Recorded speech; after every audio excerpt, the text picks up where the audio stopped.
let's get this going.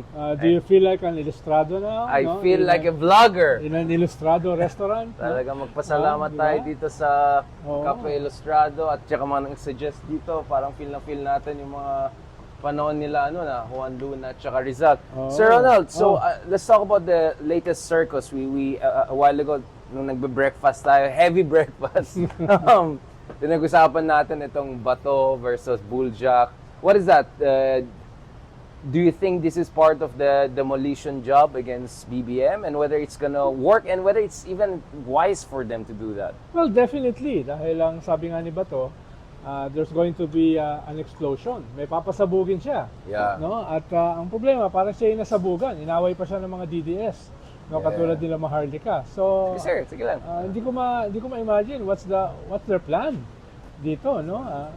Pero binoykot siya mismo ng kanyang mga kaalyado, mismo Yun si nga. Bongo at saka si Francis Tolentino na member sa committee, hindi dumalo, no? So, 11 dapat yung members of 11, committee, di no? ba? At dalawa doon ay kakampi niya, PDP laban. Right. Kaya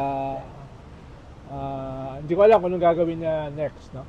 Lalo na at this point kasi kailangan nilang baguhin yung narrative because may ethics case si Bebot Alvarez sa House. Yeah. Tapos pinapatawag si ex-President Duterte sa House at saka sa Senate to explain yung secret deal, status quo deal, gentleman's agreement Oh, deal. right. no? Yung pa, no? At kung hindi siya dadalo, i-issuehan siya ng warrant. At mukhang ngayon ay nasa bingit na yung pag-issue ng warrant dahil Right, parang ayaw niya dumalo, like si Kibuloy. So, probably they might be in the same boat as Kibuloy sooner than later. Yeah. Do you think we're already in the middle of etong demolition job na yan? Where are we? Are we towards the end? Are we towards the beginning? Are we towards the middle? I think Nag-escalate ba ito? we're in the beginning of the end. Of Sabi nga ni Winston Churchill, no? Oo. Dahil kung tama yung sabi ni Senator Trillanes, parating na in a couple of months yung ICC. At around the corner, midterm election na. So, very important, very compelling, very defining na itong parating na mga buwan. No? October, filing of candidacy na eh. So, the demolition will happen in between. No? Kung gusto ng gobyerno na So over the medyo- next 5 months or so, di ba? Yes, kung gusto ng gobyerno na i-dominate nila yung midterms, then they have to use the Damocles sword of the ICC Right.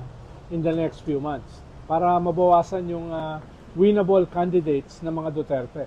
And your sense is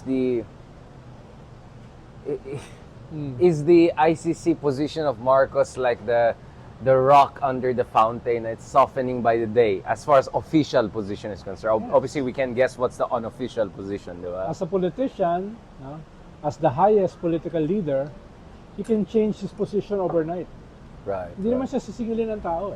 Right. Especially with the surveys supporting the ICC probe. Almost 2/3, Yeah. 60% sinusuporta na and increasing. So, ang tingin ko yung political capital to support an ICC investigation in the balance sheet, mas paborable kung gagawin ng presidente na papasukin sila. Right. Kaya hindi ako masusurprise kung magbabago ang posisyon ng presidente in terms of coordination. Pero theoretically, hindi naman nila kinakailangan mag-coordinate dahil hindi naman tayo member ng ICC. Ang kailangan lang naman nila gawin ay payagang pumasok. Right. Like what they did last December. Right. So that was already the precedence. Yes. Okay, stop. And then next dito.